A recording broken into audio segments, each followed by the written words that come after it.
একটা পুরুষ তখনই কান্না করে যখন নিজের জীবনকে বাজি রেখে পরিবারের জন্য কঠোর পরিশ্রম করে যায়, অথচ তাকে বোঝার মতো কেউ থাকে না। শেষবারের মতো আরেকবার চেষ্টা করে দেখি।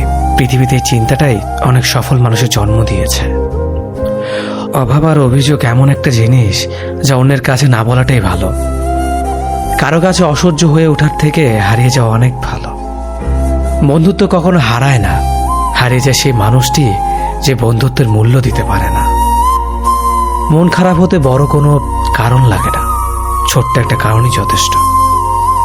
অর্থই সব, এটাই নিশ্চিত। অর্থ থাকলেই মনে শান্তি থাকবে।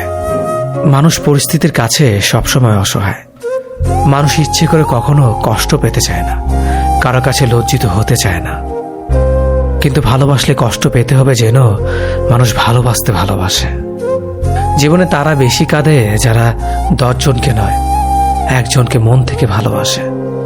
পরিবারের সাথে ধৈর্য রাখা হলো ভালোবাসা, অন্য মানুষের সাথে ধৈর্য রাখা হলো সম্মান করা, নিজের সাথে ধৈর্য রাখা হলো আত্মবিশ্বাস, এবং আল্লাহর সাথে ধৈর্য রাখা হলো বিশ্বাস। কারো ভালো থাকাটা কেড়ে নিয়ে তাকে ভালো থেকো বলে সান্ত্বনা দেওয়াটা পৃথিবীর সবচেয়ে বড় অপরাধ। যোগাযোগ বন্ধ করে চুপ করে থাকার অর্থ